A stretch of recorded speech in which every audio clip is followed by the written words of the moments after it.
Bulavinaka, ladies and gentlemen, and welcome to day 4 of the U.S. Embassy Careers Week.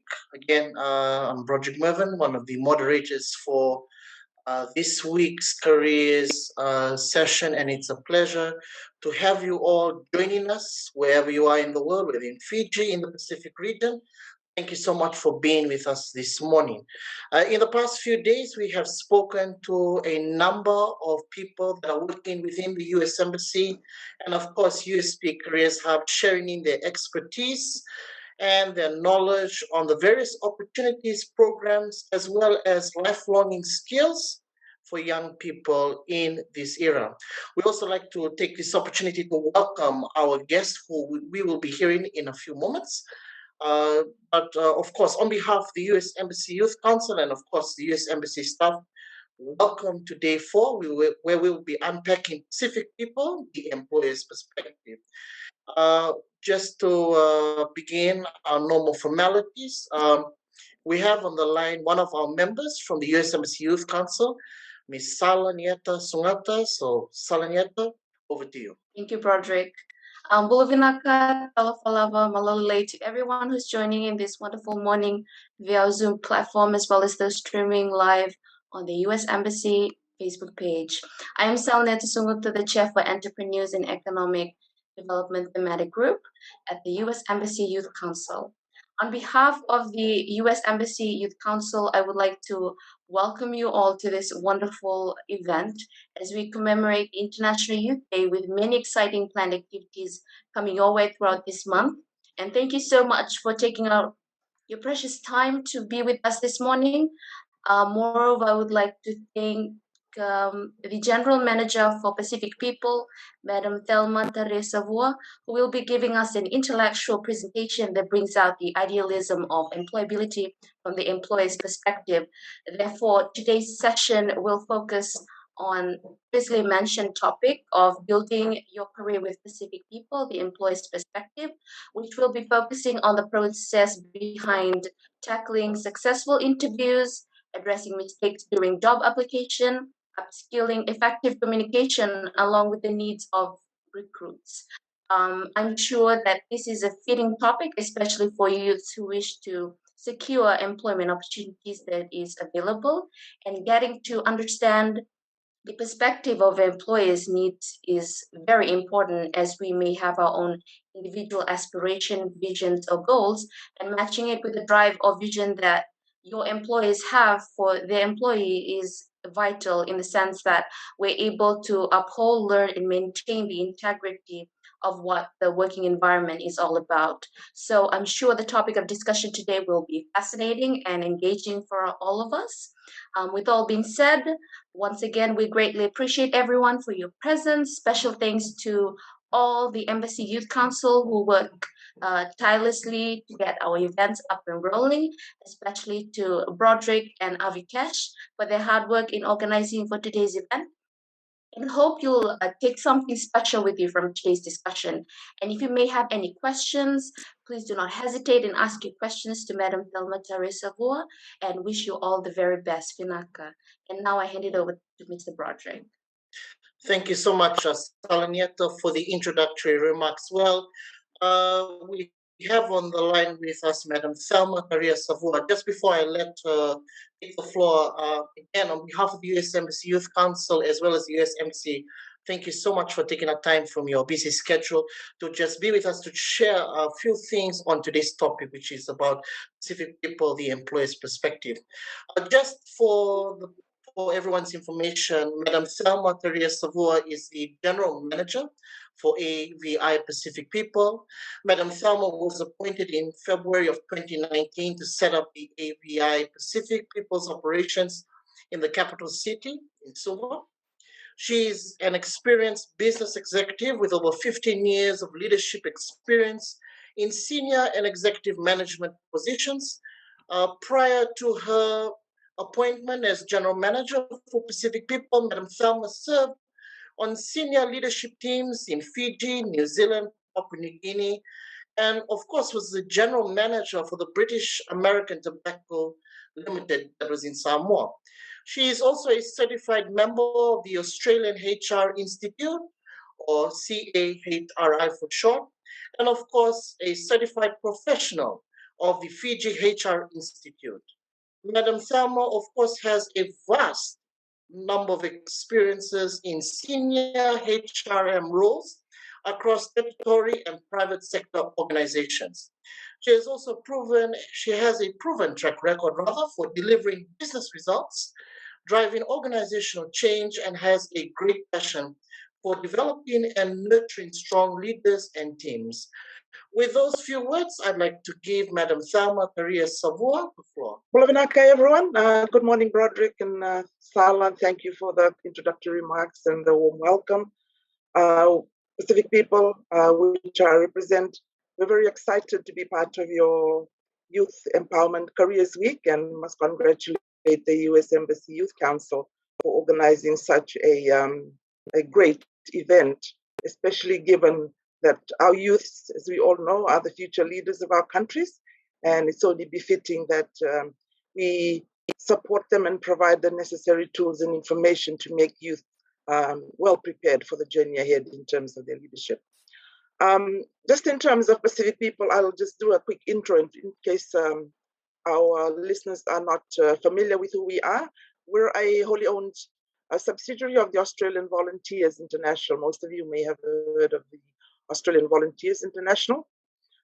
They manage their volunteers outside of Australia that are working in various development projects around the world.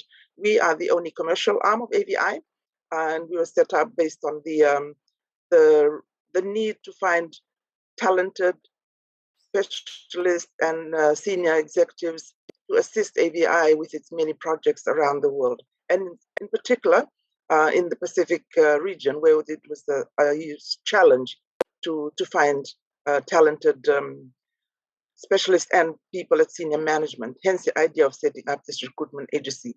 We're a Pacific-wide recruitment agency, but we've also branched out into HR consultancy. Unlike most other recruitment agencies in Fiji, we pride ourselves in our local knowledge and international reach. So even though we're based in Fiji, we leverage our connections through AVI to work with partners across not only the Pacific as well as internationally. We service all sectors across the economy, and even though our focus is on management and specialist roles, we also have a special, always have a special place for our youths. And last year we introduced something similar to what you're doing today, in that we had a information sharing session with final year graduates of the universities, just to take them through the very topics of discussion that we're talking about today. So that's basically who Pacific People is. We're a small team based in Suva, and our head office is located on level 2 of the BSP Life building on Central Street, which is across from the Westpac Bank. Having said that, even though we're based here, we have partners that we work with around the Pacific. So we've done recruitments out of Papua New Guinea as well as Samoa. And we've also worked to assist our clients in Australia and New Zealand looking for talent within the Pacific. Today's topic is really important because, and based on the various clients that we've worked with throughout the 2 years of our existence, it's given us a lot of insights into the challenges that not only youths, but more importantly, also the organizations in terms of what they're looking for when they're looking to recruit. So what are some of the feedback that we've gotten when we talk to heads of organizations or the CEOs of companies? What are some of the recruitment challenges that they face when looking for talent? The common feedback that we've gotten is that it's okay to have the skills, the technical competencies. That's a given. But where most organizations struggle to find really strong candidates who fit the roles that they are looking for, and also the kind of culture that they're looking for, where they struggle is getting the applicants or the candidates to fit in with the organizational cultures and values. And I will touch more on this as I talk about the importance of these things later in my presentation. But candidates also need to understand the fit in terms of the organization values and culture. The other thing that the CEOs or the heads of organizations tell us when they're looking for candidates, they want people, or they want candidates or potential employees who are enthusiastic and have a can-do attitude. More so now in the environment that we are working in, especially in this post-COVID environment, there's been lots of changes. Organizations have been asked, or more or less been forced to transform overnight into the new ways of working. That's why it's important that you have people working in organizations that are not only enthusiastic, have a can-do attitude, and more importantly, are also flexible in terms of adapting to the new requirements of organizations. They're also looking for people who are professional, coming into the work environment, who display high levels of professionalism when you join an organization. Another key factor in terms of what they're looking for is employees who are authentic. You know, you come into your organization and you deliver what you say you're supposed to do. Also, people who are motivated, you know, self-driven. You don't require someone to be telling you what you need to do all the time. So have that motivation and be a self-starter in terms of you're adapting into the organization. And of course, one of the key things they also pointed out was they're looking for people with integrity. Integrity goes a long way, not only professional, but also in terms of your professional integrity. So those are some of the things that organizational heads and CEOs are telling us when they're looking to recruit. Apart from the technical competencies, these are some of the other values and the values that they're looking for in addition to just their technical competencies. And that's what they like to see when they're interviewing candidates for roles in the organization. Now, in terms of the next couple of minutes, what I'd like to talk us through is the stages of recruitment and selection. What is involved in those stages, and what are some of the key mistakes or some of the do's and don'ts, if I can say, that candidates or applicants need to be mindful of. So when you're actually looking for a job, just to have this at the back of your mind in terms of how you can help. You can help in terms of supporting this. So when we do recruitment, not only for ourselves, but also more importantly for clients, as Broderick mentioned, I have a vast experience in HR. So I've been doing recruitment for almost more than two decades in my career. So for us, this is more specific. Instead of recruiting for our own organization, here we're working with clients. So we have different clients across different sectors. They have different needs. So it gives us a bit more broader perspective in terms of what they require, new applicants, and especially those who are looking to the job market for the first time. Now, from a recruitment as a perspective, there are actually 3 touch points where we assess you as a potential employee. One is through applications, and that I'll go in a bit more detail later into the presentation. The second one is through the interviews, which most of you are probably aware of, may have tried some, have sat in a couple of interviews already. And then the third validation stage is our reference checks, where we talk to people who have worked with you to get a better understanding of their thoughts and their views. Now, the first stage, of course, is the application process. This is a very important process because if you don't get this right at the start, then you're probably wasting your time in terms of trying to pursue something that's probably outside your skills and competencies or outside your areas of interest. So in the application process, one of the key things that we would like to advise our participants this morning is to read the advertisements carefully and understand what are the expectations of the position. What is the qualifications they're looking for? What sort of work experience? Where is the job located? These are important to enable you to assess where your current strengths and capabilities are in relation to what the role is looking for. And I say this because we often see when we advertise for roles that are looking at senior management, executive management positions, and we are getting applications from candidates who've only done diplomas, no management experience. So as a recruitment agency, we that automatically goes into the the box where of applications where we do not wish to pursue further. So there's probably a lot of work that these individuals have gone into to prepare their applications, CVs, and whatnot to send this application, but it's all a wasted effort because they have not taken the time to understand the expectations of the position. Yeah.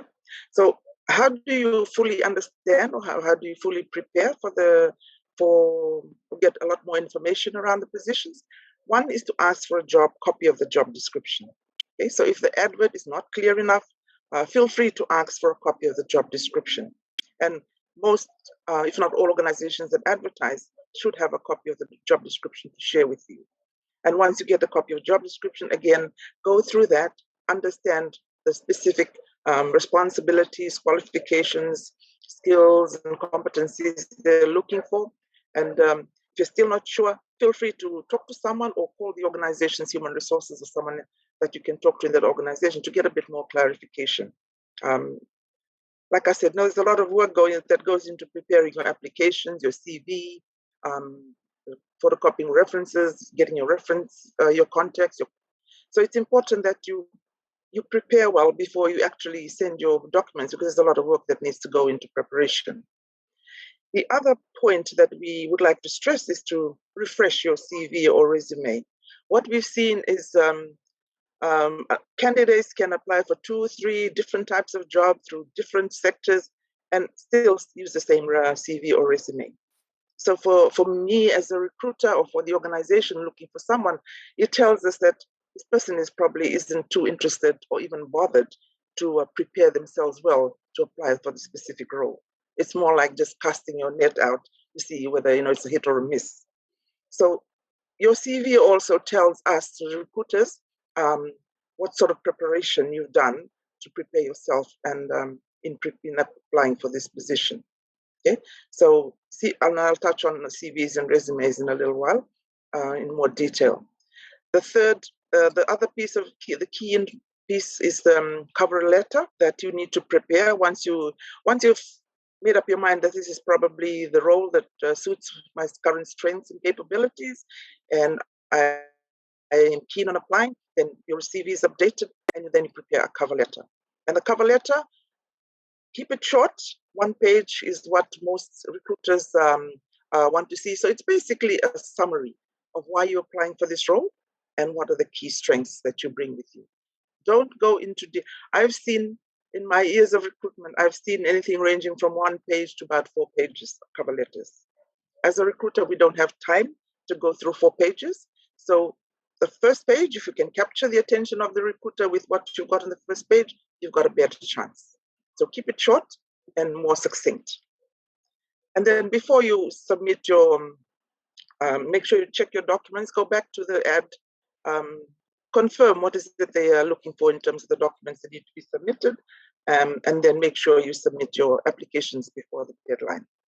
Okay? So those, in terms of the application process, those are like the key steps that you would go through. It's important that you understand the jobs that you're applying for. As I mentioned earlier, we've seen too many applications that have not put in a lot of thought and in terms of the requirements of the job before they actually submit the applications, and it is a wasted effort. There's some questions that we often get is, what is the difference between a CV and a resume? I think in the shortest description we can give you is that a resume, one of the differences is the length. A resume is really just a short, brief update or sort of bio in terms of what are your qualifications, skills, and experiences in terms of the job, the specific job that you're applying for. Whereas a CV can be more more than 2 pages longer. It has a bit more details. Normally includes your achievements, any publications that have been published. So it's much more comprehensive. That's the difference. So when you're looking at ads, it may ask for, I know most organizations that advertise don't get it right as well. When they advertise, they ask for a CV versus a resume. So if they're asking for a CV, then it's the detailed document that they're after. Whereas a resume is more specific to the job, and therefore what you capture in that document is targeted at the specific role or the position that you are applying for. That's basically the difference between a CV and a resume. Now, the second stage of the recruitment process is the interviews. As a recruiter, we go through all the applications, we assess them against what are the criteria or competencies that the organization is looking for in a particular person. So what does best fit look like? And then we determine from those that have applied who are the ones that meet the minimum criteria, and then the client. Then we go into the next stage, which is interviews. Okay. So in interviews, we'll let you know. We'll normally send out notes or emails to those who have been shortlisted, and we set a date for the candidates to come in and attend the interview. And interviews are is more like a fact-finding mission. You know, we've seen your application. These are the things you've told us.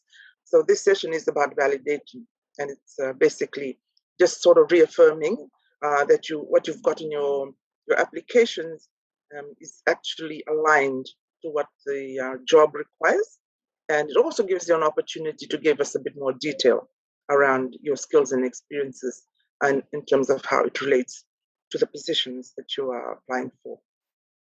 So some of so if we look at the interviews in the different stages, the first one is your pre-interview preparation.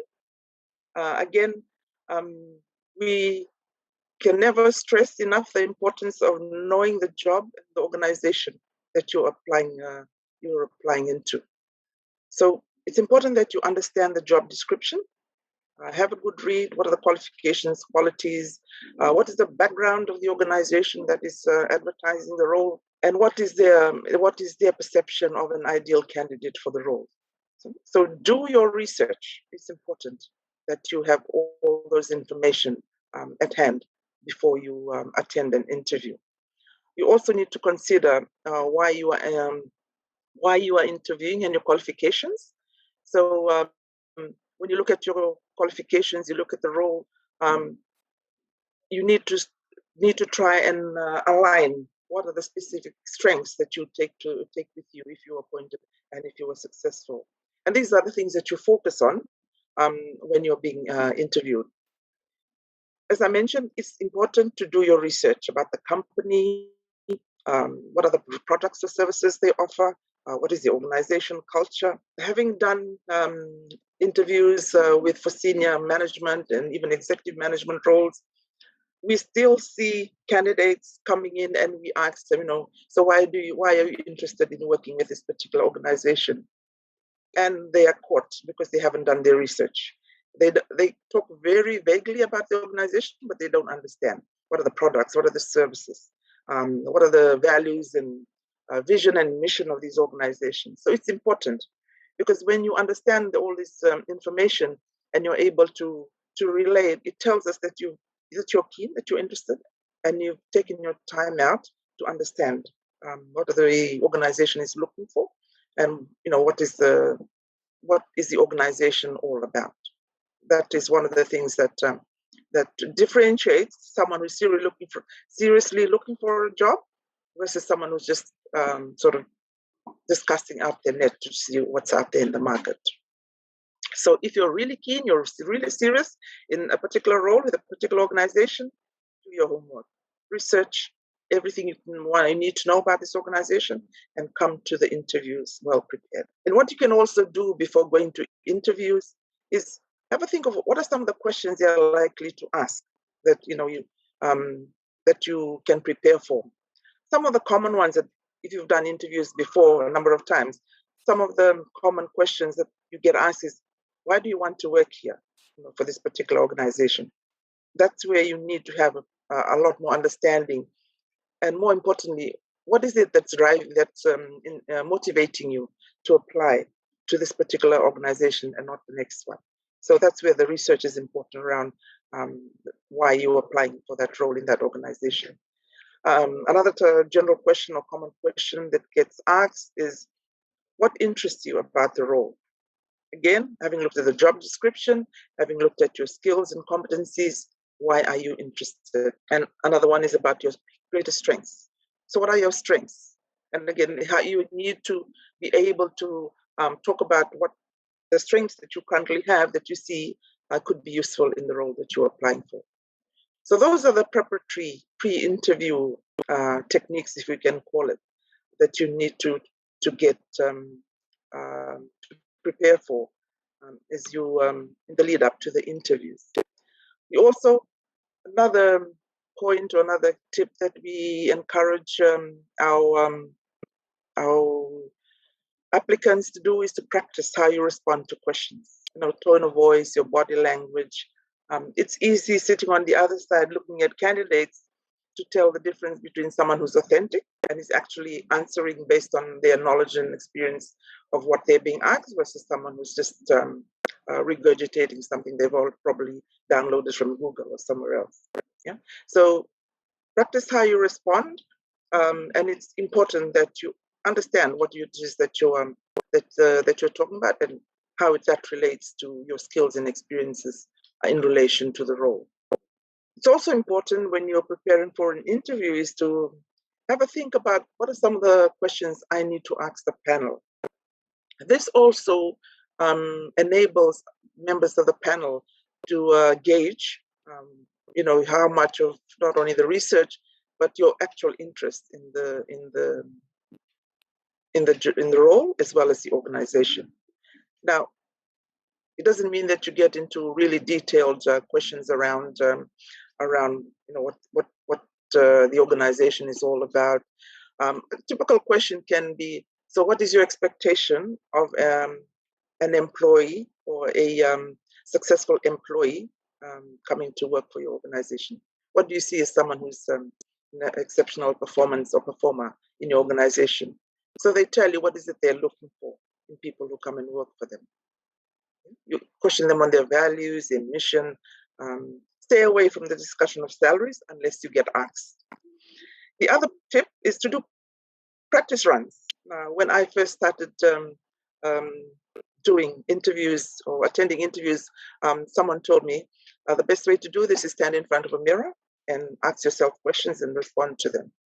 So you see how you're doing. Or do mock interviews with friends or family, someone that you're comfortable with, especially if it's the first time that you're going to attend an interview, or if you know you have interview jitters.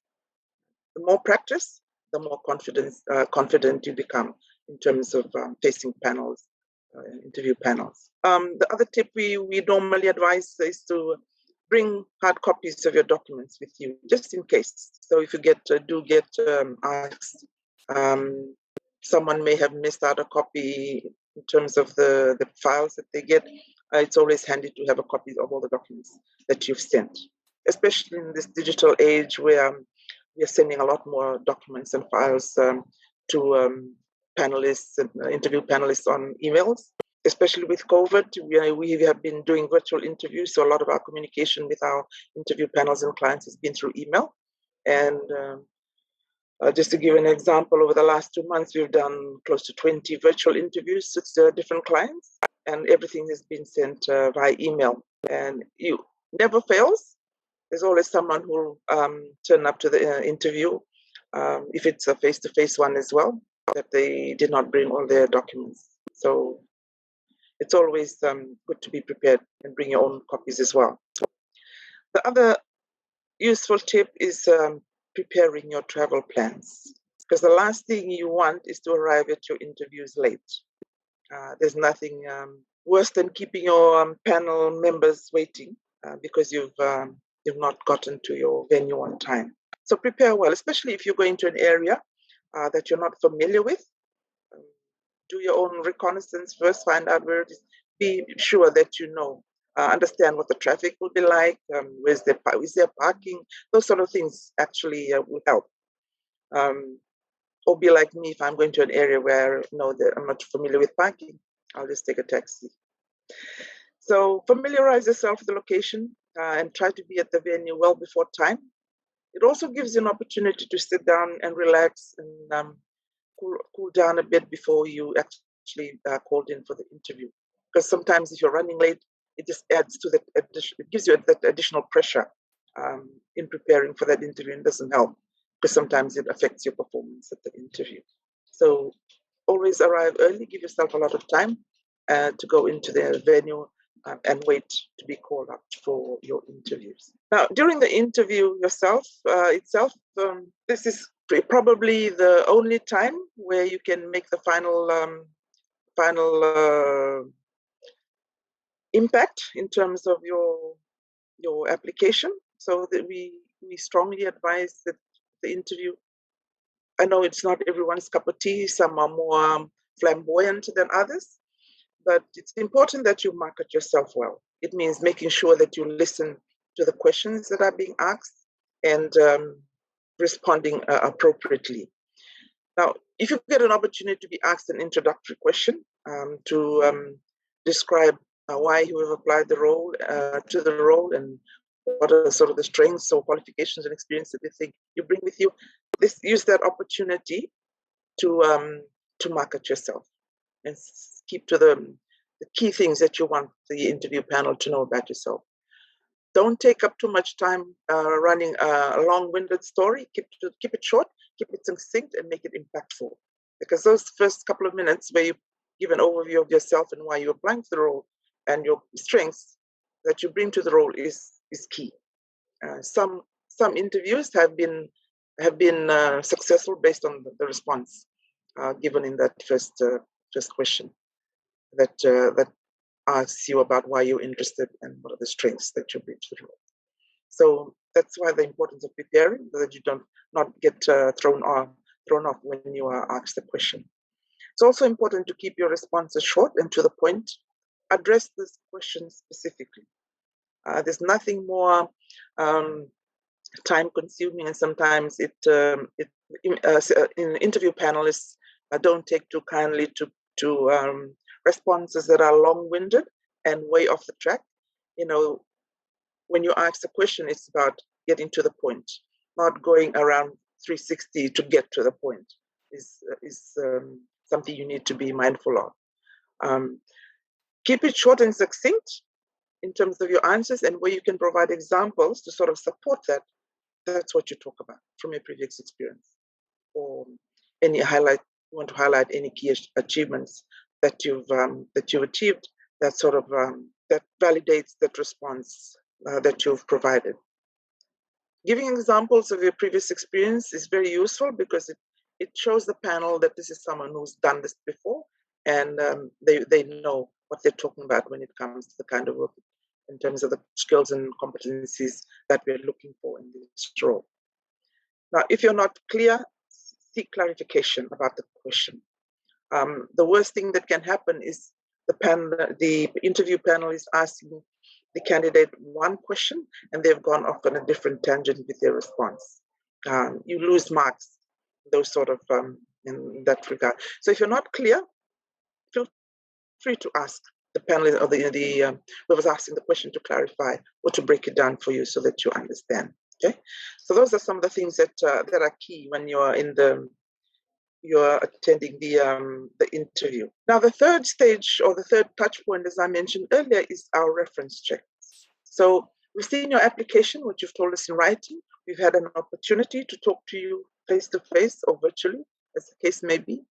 This is now validating through third party, which is your referee. Now, with references, sometimes the organizations will ask you to send names of referees. Sometimes they'll expect you to actually send copies of references. So depending on what the ad says, that's where you take your cue from in terms of the information to provide. Now, in terms of reference, one of the key things that we would like to advise is that you must ensure that your referees are updated before you include them in your CV or resume. The worst thing that can happen is when we have a look at your CV, And when we call up the referees, either the email's not updated or the phone's number's not updated, and that takes up a lot of time. So it also tells the recruiter that you haven't bothered to check that everything is in order before you send your applications through. So always check to make sure that you've updated it. Check with also talk to your referees and let them know that you are including their names in your CV or resume, so that they don't get an unexpected call from the organization or the recruitment agency asking them to give a reference. Unless you know the person really well, it might not be an issue. But if it's someone you don't know really well, who's very busy, that could be delayed, and that can affect the quality of the feedback as well that comes to the recruitment agency or to the organization. So update your references before you send them. Contacts are important, and also speak to them before you send your applications. It's also part of being professional courtesy that you let them know that you're using them as your referee, so that they're not surprised when we do reach out. And always use professional references unless otherwise stated. Referees have to be someone who can talk to your character from a professional perspective. It does not include family members or friends, for that matter. So be very careful in terms of who you put as your referees in your application. Now, I was also asked to speak briefly on how can youth make better career choices. I think one point we'd like to raise here, from my generation to my children's generation, which is the current generation, this generation is probably the most well prepared or has the most access to information in terms of being able to make choices. When we were growing up and in school, it was sort of limited in terms of what career choices you had. It's either a school teacher or a nurse or a doctor, whatever people are familiar with in the communities that we were brought up in. But now, with all the information that's out there on the internet and the access to information that young people have these days, there's a world of choices that you can make. Yeah. So there's ways that you can prepare yourself to make the best career choice. The first thing that you probably need to do is assess yourself. What are you good at and what do you enjoy? This is very important because your success in the role or the career that you choose will be greatly influenced by how much you enjoy what you're doing, your passion. And that's the difference between a successful career and someone who will probably change careers along the line. If it's a passion, it will go a long way. And more importantly, if you're really good at it, it's something that you do very well, and it's not too hard for you to work on. How do you determine that? There are aptitude tests or personality tests that you can do to help you make those career choices. And basically, this test will give you a sort of reflection on your personalities, on your strengths and weaknesses, and it helps you. It reinforces where you should be looking in terms of your career choices. Yeah? So aptitude tests or personality tests. There's some that are freely available online. We are offering those services as soon as we're at the moment. We're talking to a business partner in Australia to be able to offer those type of tests. So those are the things that can help you determine. I think also one of the things, the difference between now and in the past is that a lot of the previous generations did not have the luxury of careers teachers or careers advisors. So it was what we decided is we thought was good for us or what we wanted to do. And some have been successful. Some I know have gone in and realized, oh, this is probably not what I want to do. But you're in there now, so it's not your passion, but you need to just work through it to be able to keep a job. And that's why it's important that you assess yourself first, and what are you good at and what do you enjoy? Those are two fundamental questions you need to ask to help you identify your career choices. Once you know that, you can support that through this aptitude test or personality test. Or the other way to do that is just do a simple SWOT analysis. All you need is a pen and a paper. Sit down and do an assessment of what are your strengths? What do you see as your key strengths? What are the areas that you're weak at? What are the opportunities that you can leverage to try and close off the gaps that you currently have? And what do you see as some potential threats in terms of pursuing your career? You also can build a list of careers that you want to know more about. So now I know what are my strengths and weaknesses. I know what I'm good at, what is my personality type or my aptitude, what test results. What are the list of careers I could look at in terms of building my career, in my career choices? So you build a list of careers, can be anything from 5 to 10, whatever, based on, and these have got to be based on your strengths, your skills and interests, and also what sectors would you consider. So if you're a science, if you're strong in maths and science, you're probably looking at something within the industrial sector that works with, or aviation that works with science. Or if you're more, if your strength is in the arts, then something along those areas. So start building that list. You can also, it will also help if you attend careers expos. I know the universities run careers expos at least once a year. Those are also important areas where you can go and validate some of your careers list in terms of what your areas of interest are. So attend these careers expos and talk to the people who are there. And in these careers expos, you mainly have organizations representing various sectors. So that's an important touch point as well for you. And have a chat to people who are actually there talking about their organizations and what they have to offer, to sort of do a sense check on the list that you've prepared for yourself. Is this really what I want to do, or should I be looking at something else? Visit websites for organizations that that offer the type of roles that you're looking for, to help you determine whether this is the best fit or something that you probably need to put aside. So from that long list, you should be able to develop a short list of your top career choices, anywhere between 2 to 5. And when you're looking at that short list, it's probably the ones that are closest fit to what you want to do. It also needs to be linked to where you see yourselves in the short and the long term. It's part of your career, developing your career is also looking at your goals. So where do I see myself in the next 3 to 5 years? Where do I see myself longer term, beyond 5 years?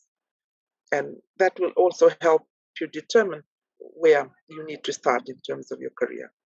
And this is more, I think, for those coming out fresh of university, looking for a job for the first time, to start looking at those options. Don't just look for the first job that you want to do, but think long term and plan out what you want to achieve in the next 3 to 5 years or even longer. So that helps you determine what you need to be looking at now to be able to reach that, and what are the next steps in terms of your career journey. Now, one way you can, one avenue that or key source of information is that to help you along that journey is working with what we call mentors. Find a mentor. A lot of the successful, those who have been successful in their careers, have been supported by mentors. Mentors are important because you can use them as a sounding board in terms of the advice around your career choices. So if you haven't, or you're just starting out on your career, try to find a mentor, someone who's been out there, is in the work environment, is very experienced, knows a lot about the different industries, sectors, or is more aligned to the areas that you're keen on pursuing in terms of your career, and use them as a sounding board. One of the things that has been helped me a lot in terms of my career is a mentor, someone who's helped me move from the senior management into executive and even into the general manager role. I didn't think I could do that, but through the support and the advice of mentors, that helped me a lot in terms of developing my, finding areas I need to strengthen and develop to prepare me for making those career moves. So you can never underestimate the importance of having a mentor very early in your career. I wish I'd had someone much earlier in my career, but it's better late than never. But if you're young, you have the opportunities ahead of you. Take the time now to invest in a mentor to guide you along the journey. Even if it's just to sit down and map out your career from the 5 year in terms of your top choices, and how do you approach those choices. That's where the mentors come in really handy. So in terms of the other question that I was asked to speak on was what are the areas in demand at the moment? So we've been doing recruitment for our clients for the last 2 years now. Some of the areas that are in high demand, this is not in Fiji and across the region as well. One of the key areas that if you're strong in these areas and you think that if this is something that's currently in your career choice list, this is probably areas where you can start thinking about how you develop the opportunity, your competencies and skills in these areas. The first one is investments. We do not have too many experienced investments people in Fiji, and this is not just in terms of small investment companies, but actually building a career in investment or to manage a sort of investment portfolio that looks at private equities, listed equities, the capital markets, and the like. So if your current interest is around those areas, you need to start ramping up your development, because there is a big need for this in Fiji in particular. So investments, mainly at senior and senior management, mid to senior management levels. From the other thing that other skill that is currently lacking in Fiji is experienced project management. So if your current study is around project management, there's a big demand out there. You may not have the experience at the moment, but it's about building that capacity now, because the demand is there. And as we develop as a country, there's a lot more investments, a lot more investments coming into the country. There's growth and expansion. Post-COVID, the demands for project management will be high. We've seen this in a lot of the big projects that have been currently managed in the country. A lot of the project managers are expatriates, because we don't have too many locals in this field. So that's an interesting area of study, project management. So if you're pursuing a career, read up about it, find out what's involved, what sort of skills and competencies are required, and there's an area that has a lot of potential. The other one is probably, as everyone knows, there's a lot of focus on climate change around the world. We've had an opportunity to try to recruit for one of our clients in the climate change area. Again, not too many experienced talent in this field.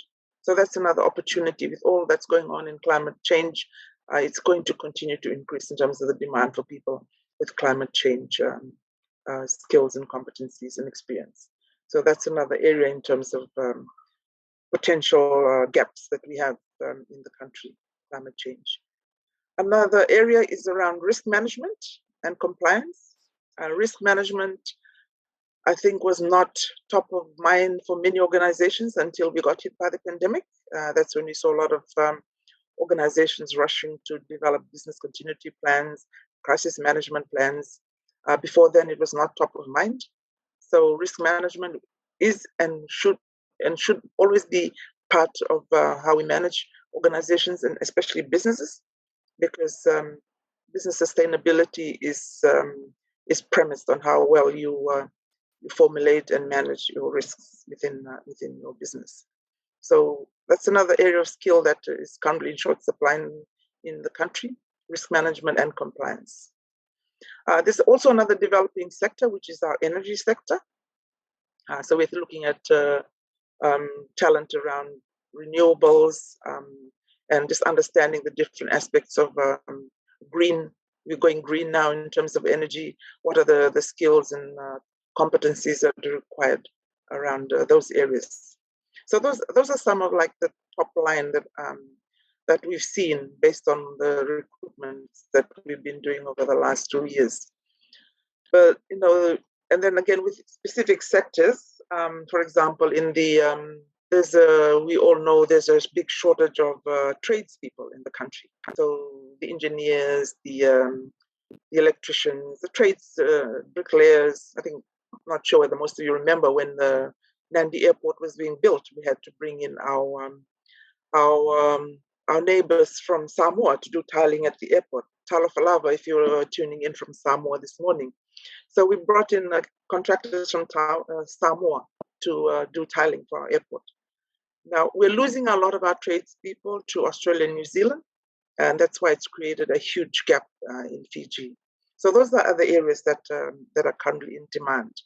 I think one of the reasons why we've lost those type of skills in Fiji is, not sure if most of you still remember, at one stage when we had the Fiji Institute of Technology, there was a lot of these courses being offered, and there were lots of young people doing trade certificates.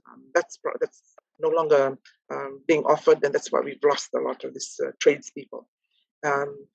They're in high demand overseas, and most of them are migrating overseas because of the opportunities that they have. So if you are thinking around, if you think you're strong around, civil engineering, electrical engineering, mechanical engineering, and the other trades that are out there, there's huge demand for that. That's also an area that you could look at in terms of your career. Especially as we are doing building and construction, we note in discussions with the project owners, there's huge demand for those trade skills in the various projects that they're working on. So that's another area that's in high demand in terms of career choices. Those are sort of the areas that we are looking at the moment. And just before I end, and I'd like to give a bit more time on questions and answers. One of the common feedback that we also get from organizations is when they're taking on new recruits fresh out of university, is the ability to transition from that university life to work life. So the job-ready skills, that's a huge challenge for most organizations. What we're hearing is that when fresh graduates come into the workforce, they don't adapt really quick to the pace that's expected in terms of being job ready to take on the roles in a work environment. I know there's a lot of, and that again also depends on the quality of onboarding that organizations do. And in this world, where you're working with less resource and the demand to deliver more, not many organizations focus a lot on onboarding. But if you're joining an organization, you need to make sure that you're provided a proper onboarding experience, so that you have a thorough experience and understanding of not only what your job requires you to do, but what the organization expects of you as an employee. So that should be part of that onboarding process. So I guess that basically sort of covers the key talking points I was asked to talk to in this presentation. And I think I'll leave that there. And if you have any further questions outside this session, we have a website, www.pacificpeople.com. That's where we also have some videos, tutorials on how to prepare for interviews, what employees are looking for. There's a whole host of videos here that can help you with that as well. And we also have our social Facebook and LinkedIn pages where we advertise our vacancies, and our contact details are there as well if you wish to reach out and seek more information on anything in particular. So on that note, I think, Roderick, I'll end there, and I'm happy to take on any questions from our viewers this morning. Vinaka. Thank you so much, and Madam Savua, for your presentation this morning. Just during the course of it, quite an interesting presentation. And as you had just started, maybe 5 or 10 minutes prior to your presentation, we've got quite a number of questions just flying in. So hope you don't mind. We'll just get right into them. So Sure. let's just mix it up a bit. So we'll start off with some of our Facebook questions here. So so the question reads, Madam Savua, does your organization have any common collaborations with the Fiji National Employment Center or NEC, especially for seasonal workers? And of course, how can those two be linked, and sort of what are the opportunities that are available provided by your organization working in partnership with the Fiji National Employment Center? Thank you, Broderick. Because we were set up as a recruitment agency for management and specialized roles only, we have not had any direct dealings with NEC, but it's probably an area that we could, pursue in terms of having discussions with NEC and see how we can fit into their recruitment programs. Our main focus has really just been, and that's one of the reasons when we were set up, as I mentioned earlier, these are the areas where organizations struggle to find good talent. This is at the senior management and executive levels. And that has been our target, population for recruitment. Senior management as well as specialist roles that are often difficult to find around the region. So to answer your question, we haven't had any dealings with NEC, but we'll definitely follow that up after this and see whether there's any opportunities to collaborate with them. Yeah, Madam Savua, I think also there's a couple of questions just linking that as well with seasonal workers, just questions on, as we all know, seasonal workers have also contributed as well to not only to our nation, but across the Pacific region in terms of the economy. So, probably the question is related to, how can we sort of strengthen, the seasonal worker schemes or the opportunities for those that probably don't have those certain qualifications that you had sort of dug deep in your presentation, what organizations would be accommodating, to cater for these seasonal workers. What are your thoughts on that? My understanding of the seasonal work arrangement is it's between employers in the countries of origin, Australia and New Zealand, versus agencies like the Ministry of Labour here in Fiji. So it's at that level. We have not been involved. It's more at the national level in terms of country to country.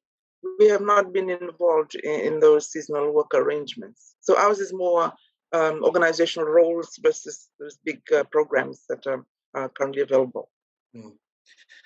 So let's just trying to move it now to sort of what we've been throughout this week.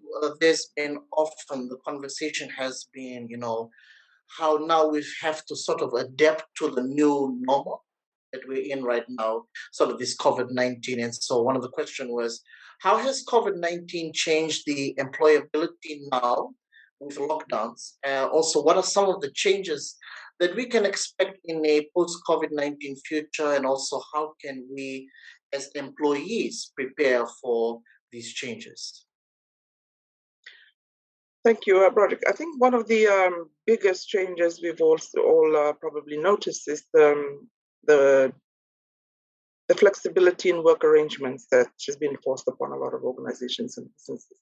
So working from home is a classic example. So I guess what COVID has shown is that you don't necessarily have to be sitting in the office to do your work. So as an employer, we need to be looking at what sort of flexible arrangements can we live with, without, of course, compromising what we want to deliver at the end of the day in terms of productivity of our employees. So that's one thing from an organizational perspective. I think for employees, what employers are looking for is flexibility. I talked about some of the key values earlier in the presentation, professionalism, integrity. So, with these flexible work arrangements, half of the team may be expected to work from home. No one is there to supervise them at home. So comes back to your own professional integrity. Are you delivering what you're being paid to do? Is a question we need to ask yourself. So those sort of things. So flexibility, adaptability to change. There's a lot of changes. Some organizations have been really much more impacted than others as a result of COVID. That they needed to change processes and policies. There's a lot of processes now becoming digitized, so it requires a different skill set. Classic example, the Fiji National Provident Fund. They used to process a lot of applications through a paper. You go up there and you front up at the customer service with your papers, and you go through the whole process. Now it's all done online. So there's a difficult skill set that's required in terms of people who are managing the process on the other end. And again, your flexibility to adapt to those changes will give you a sort of a bonus in terms of when changes happen. Change in general, not just COVID. If you're someone who's just stuck in this narrow sort of framework in terms of this is what I'm going to be doing and this is all I need to do, then you'll be faced with challenges when organizations do transition and transform as a result of the change. So adaptability is also important when you're in the post-COVID environment. Hi, yes. Hi, Thelma. I'm just gonna join in while Broderick hopefully gets back on. I think one of the other questions that we have here is, how long should a curriculum vitae be, and what are some of the key components that recruiters usually look for in a CV? Like I said, the CV is a much more comprehensive document, and so the resume, it probably just requires your contact information, a summary of your work experience, education, and the relevant skills, plus the relevant certifications related to the job. Whereas a CV will cover everything from your education, the work experience, any courses you've attended, your skills, your certificates, any languages that you speak. A lot more details are required in the CV. And normally when we talk about a CV, it's mainly used for academical purposes. So if you're applying for a research program, that's why it requires a lot more detail. But for specific jobs, resume is normally sufficient because it just requires you to provide information that's relevant for the specific job that you're applying for. So in terms of like I said earlier, the key difference is the length. A resume is very short and brief, usually one page, whereas one or two at the most, whereas a CV can be 2 or more pages, depending on your experience, of course. Does that answer the question, Avikesh? Yeah. You're back, Broderick. Yes, so sorry about that. Just having our technical issues here, but nonetheless, while I was just out for a moment, there was a question here asking about, if there are any ICT opportunities for young people during this COVID-19 pandemic, and also the projects related to ICT. If they have, do you suggest that they have vacancies available for them? And of course, touching into what we are sort of addressing now, not only in Fiji but across the world, with the policy of the taking in your vaccination. So for us in Fiji, we have this policy of the no jab, no job regulation. Yeah. So what are the criteria for that? Or All right. So I'll touch on the ICT one first. I have not seen many advertisements in terms of projects that they could be out there.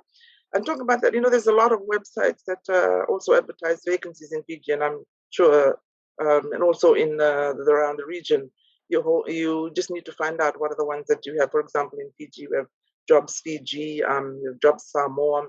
I can't remember the one on the Papua New Guinea one that I saw recently. So there's a lot of websites where you can look for in terms of opportunities. But what I can say is that as a result of COVID, there's been a lot of digital transformations going on in a lot of organizations. So watch that space. I think there's going to be a lot around the ICT space in terms of the developments going forward as we move into the new digitization age that we're looking at now as part of post-COVID. Now, on the no jab, no job policy, I think that is quite a sensitive issue at the moment in terms of And I think the government's position, as it states, is quite clear that, the way I see it, it's critical in terms, especially in organizations where you have a lot of people working together, and also you have a lot of interface with customers and clients, because the last thing you want is to be to sort of be a potential risk to people that you work with. But I know organizations have developed their own internal work processes, but there's also the protocols that have been developed by the Ministry of Commerce, Transport, Trade, and can't remember what is the other one, MCTC. So they've developed protocols around that. Look, at the end of the day, it's a personal your choice. If you feel that that the jab, I think that it's quite clear that that if you don't want to, it's up to you. But then you lose your job in that process. And it's important that we get vaccinated and just protect ourselves and our families. Thanks so much for that, Madam Savua. You had talked about the interview processes. When the applicant comes in, there's a panel, they judge the individual not only based on what is written in black and white, but the face-to-face engagement. In this COVID-19 scenario now, what are some of the challenges of recruitment that are taking place? Now, Yeah. I mean, apart from the Zoom calls that we're having, I think one of the well, at least from what we've seen over the last 2 months, we've been more or less forced to do virtual interviews because we can't do face-to-face due to this social distancing and all this COVID-related protocols. So I think the challenge that we've seen is that there's a mixture of, in terms of adaptability to doing things differently. There's a mixture of the ones that have come on board and can easily do, just progress as business as usual. So it's just like you're sitting with someone across the table and they have no new issues with that. But then we've also faced instances where our panel members still want the face-to-face, still want the paper documents given to them. But I think the key challenge for recruiters now in terms of this COVID environment is actually being able to read your candidates. We do that quite well when you're sitting across someone at the table, body language and other things other non-verbal things that you look for. But in a virtual setting, it becomes slightly more difficult. That's where the questions need to be couched in a way that you can get the most of what you need from the applicant in terms of the responses. Thank you so much, Madam Savua. We got, dealing with this whole pandemic, but I thought we might want to change it, to another point whereby, do specific people, that's your organization rather, have programs specifically for young people that are tailor-made for young people, that young people are also engaged with from your organization? In terms of, the short answer to that, Broderick, is no, not at the moment. The only involvement that we've had with young people, as I mentioned last year, was where we linked up with final year students of the university to have an information sharing session to assist them with preparing for the job market.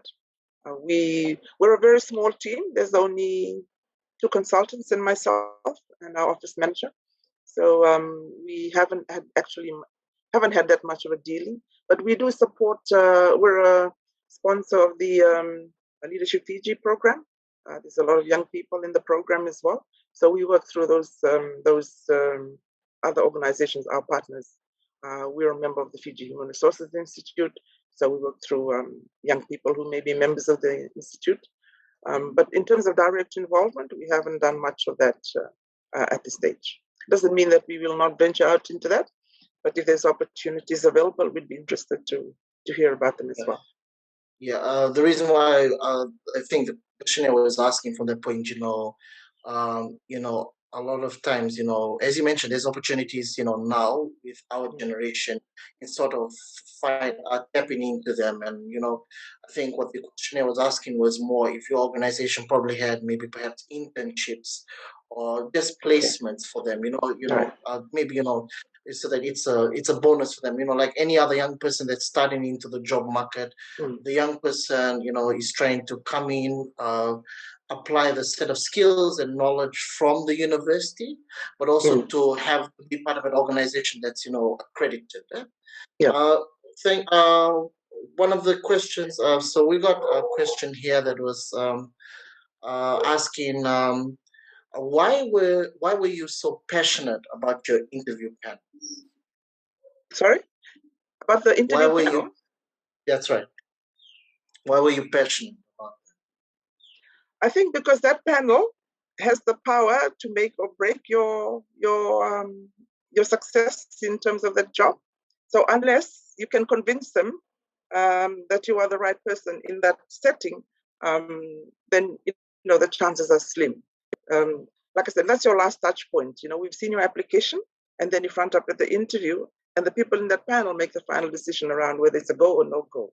So that's why the panel is very important, and how you prepare and address the panel is vital to the success of your application. And just before we go on, Broderick, I think it was one point that I also raised with the session, with our information session last year with our graduates.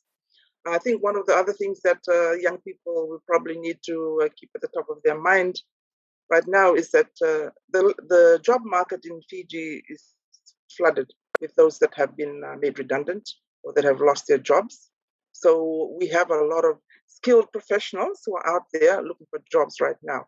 So for those coming straight out of university, it's very competitive for them. As an employer, they would probably look to someone who's already got the skills versus someone who's fresh out of university, because it means a shorter lead time for the person to sort of bounce into the job and hit the ground running, versus someone who's come out from university probably need a lot more hand-holding before they're ready for the job. So some of the things that we suggested to students, final students last year, to be quite brutal.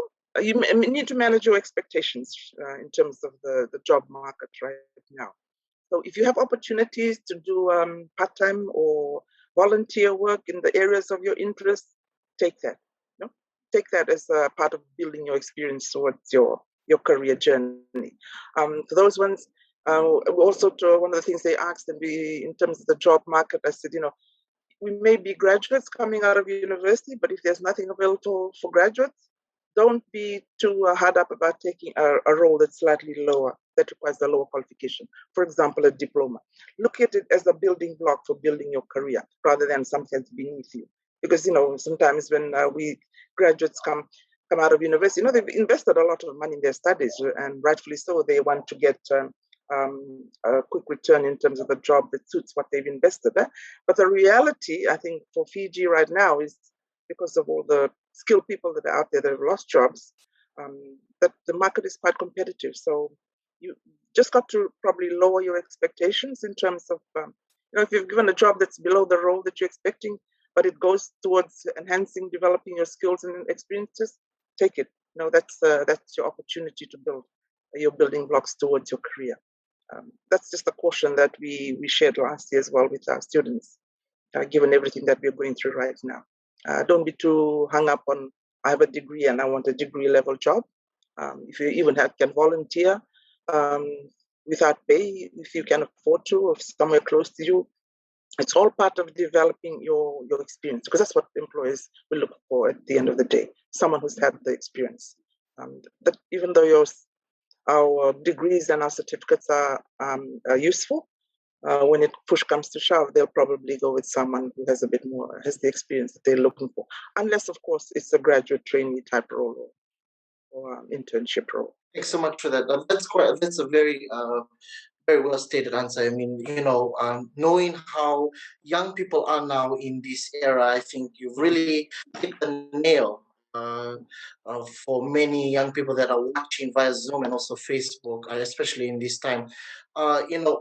Just with your years of experience in the workforce, when things do normalize, return back post COVID-19, how do you see the employment sector look like? What will become of it? You mentioned that right now a lot of people, employers are looking for people with skills as opposed to those that have just come out of university. So how do you see the job market or the employment sector looking like in a post COVID-19 era? Again, I think it'll depend on how quickly the economy picks up and businesses get back to normal. We start the whole machinery of the economy starts moving, and businesses start to get back to normal. They're looking at growing. I know a lot of businesses have let people off because of COVID. It'll not sure whether the plans are to bring those same people back on, or they're looking for different skill sets. Because some organizations have actually transformed in terms of what they're doing. Classic example: look at our retailers. They never used to offer online shopping before. It's taken on such a huge. It's gone in leaps and bounds over the last couple of months. So online shopping is now available with the likes of Proud, Star, Jacks. That wasn't there before, even though it's been done. So it's a change from their normal sort of more mode of operations, which means they'll be looking at different skill sets for people to manage those new positions and in the post-COVID era.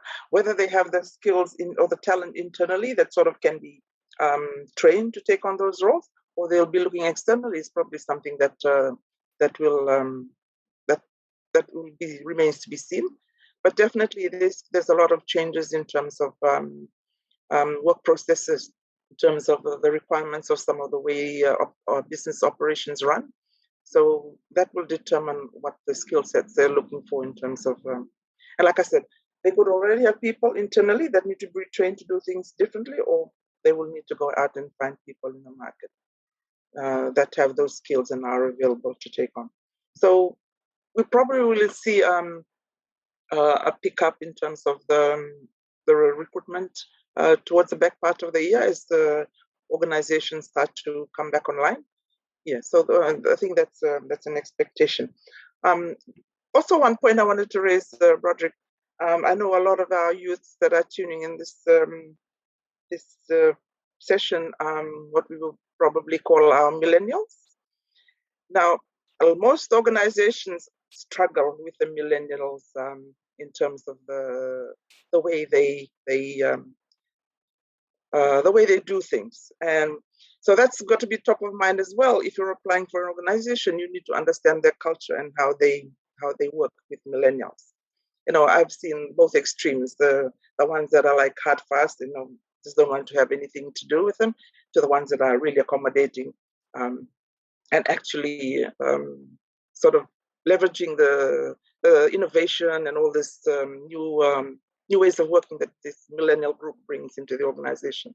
So for those the millennials out there, understand the culture of the organization as well, and how they respond to working with you in terms of fit, cultural fit. Because we've seen people go in and don't last because they're just totally different. It's like putting them into an environment that just totally does not understand the way millennials work. Thank you for sharing that good insights to working with the millennials.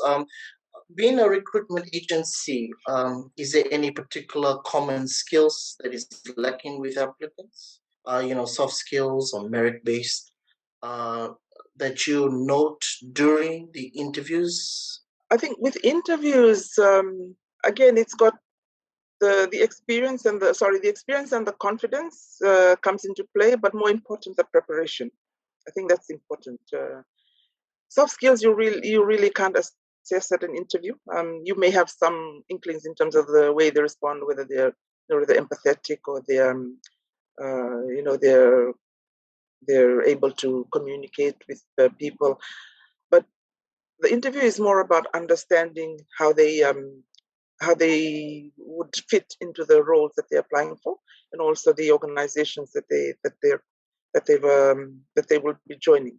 It's more about the person's ability to fit to the job and to the organization, rather than in terms of soft skills, merit-based skills. Those, and in terms of merit, I think that again comes back to the criteria that's required of the job, yeah, and how people fit, and that's done at the assessment in terms of assessing applications as and when they're received. But at interviews, it's more about understanding. You said all this in your applications. This is what we know of the job. Now tell us, how do you portray some of these skills and competencies in your previous experience? That's what we're just sort of validating what's in the application. Thank you so much for that. There's just a couple of questions here about your organization. So a lot of young people now are just inquiring, maybe perhaps does your organization think in the not too distant future of providing probably voluntary opportunities for young people? That's something we've talked about, Broderick, and at the moment we've been all working from home, the four members of the team. So when we do get back to the office, it's something we will definitely consider. So yeah, it's not off the table. It's something that we will be looking at again, because we work with clients. Depends on the volume of work that we get as well, that we will be able to look at the opportunities to work with volunteers. That's good. That's sort of a reassurance for young people that are tuning in this morning. Probably maybe just wanting to. There's just a couple of questions as well. Just going back to the. I'm just going to read it out. It says, with regards to the no job regulation in place, what is the organization's strategies in terms of recruitment, whereby the applicants are required to get vaccinated in order to apply for the jobs? And, maybe the question is also asking if the vaccination apply as a vacancy criteria. What are your thoughts on that? I think different organizations have different policies. And again, it goes back to the context of their business.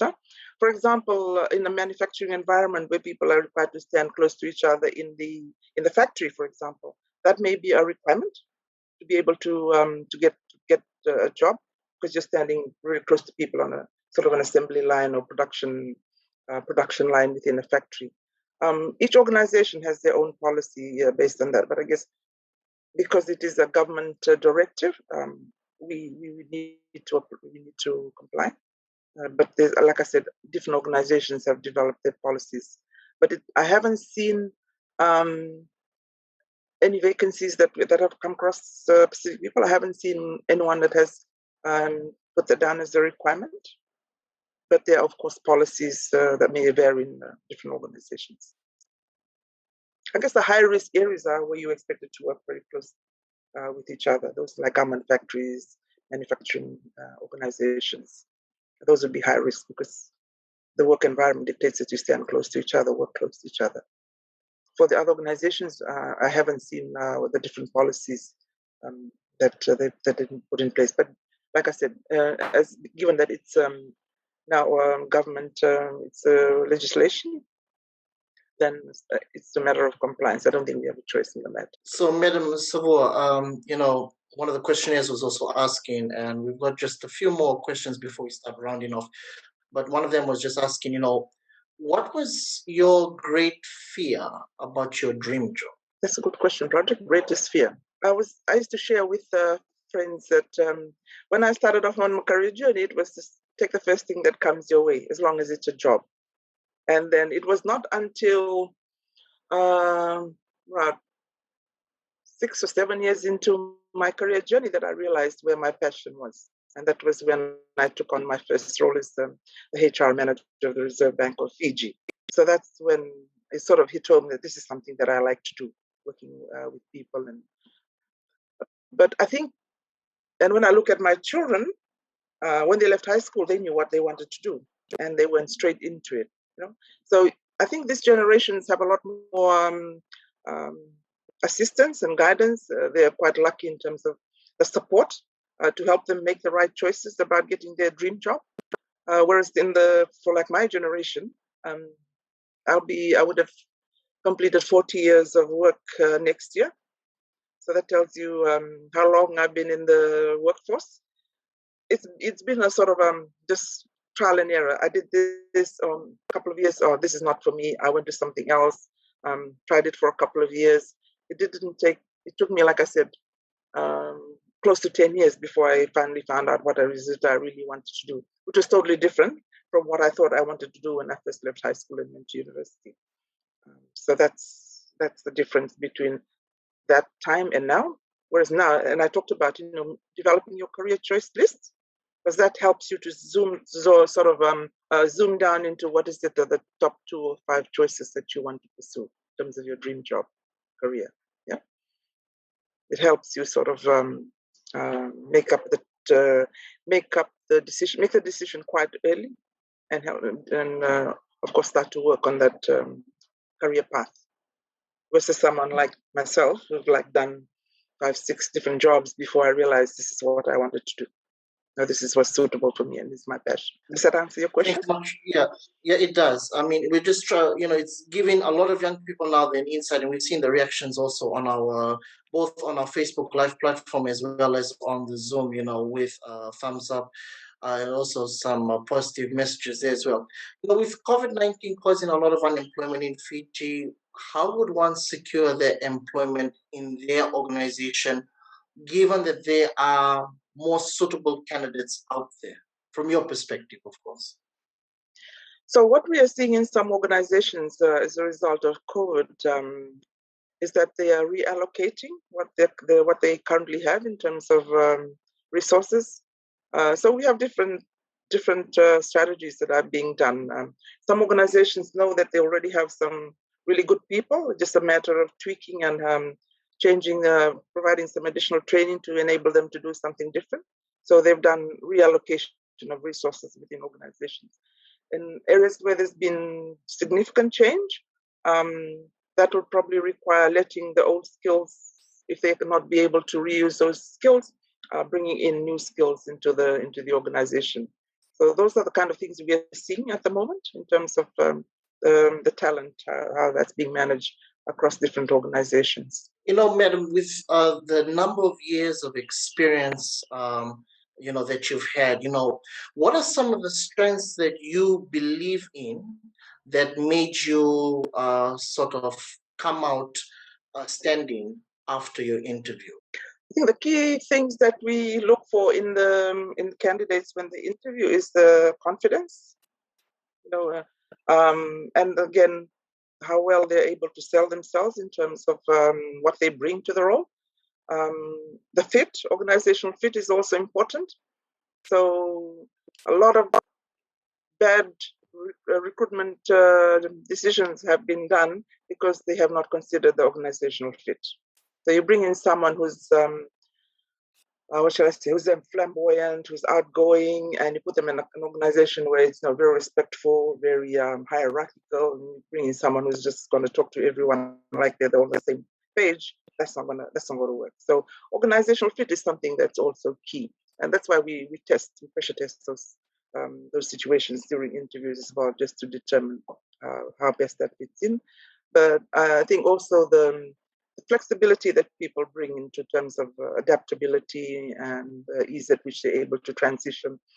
The difference between a successful and unsuccessful candidate is someone who can prove to us they can hit the ground running because they already bring the skills and experiences and qualifications with them, versus someone who's probably will need a lot more hand-holding to get fully established into the role that they're applying for.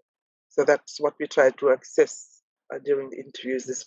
Sorry, that question, I think I misunderstood the question 7, which was with COVID causing a lot of unemployment in Fiji, how would one secure the employment in the organization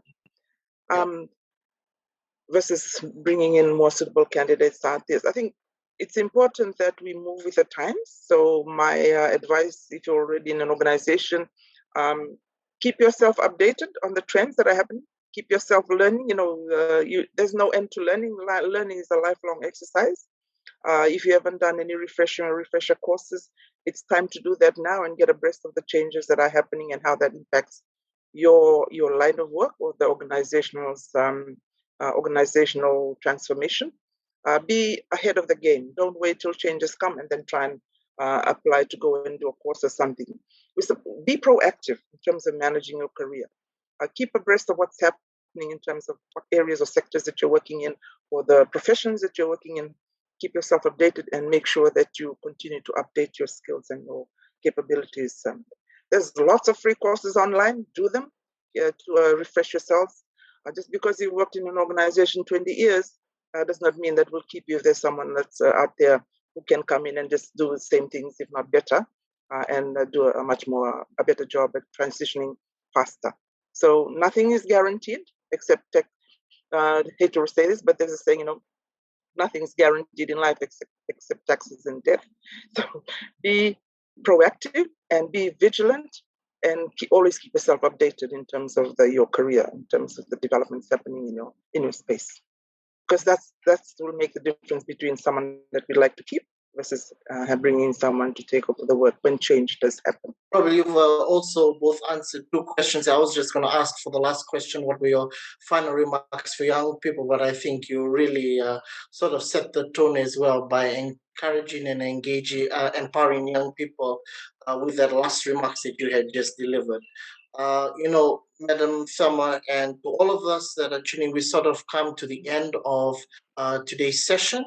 We, on behalf of the U.S. Embassy Youth Council, as well as, of course, the U.S. Embassy, would like to extend a deep appreciation to you, Madam Thelma, for taking out time from your busy schedule to join us for this session. I think a lot of people, even now, there's still more questions coming in, but, just for the purposes of time, we encourage people to keep giving in their questions. But, Madam Thelma, probably, I think a lot of young people now are sort of aware now of not only what to expect when applying for a job, even you've set the bar really high now to the expectations with in the interview room, and what are some of the things to sort of look out for.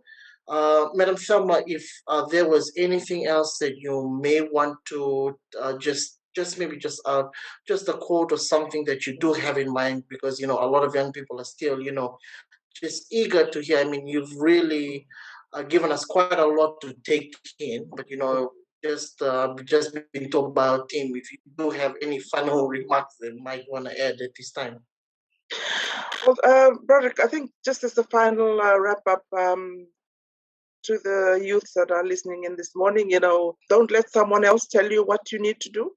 Take charge of your life, map out your career, get all the help that you need, and make sure you set yourself goals regarding your career and where you see yourself, because that's the only way you can make sure that you're always on track in terms of development. And the second thing is this: it's not just an upward movement. Sometimes you've got to go sideways outside of what you're currently doing to get additional sort of breadth of experience that will help you become a bit much more stronger as you progress up towards the higher echelons of the organizations that you'll work with. And on that note, on behalf of AVI Pacific people, I'd like also to thank the U.S. Embassy Youth Council for inviting us to be part of your session this week. And I sincerely hope that the information that was shared will help the youths listening in this morning in making really good career choices and help them along their career journey. So all the best, and to the council.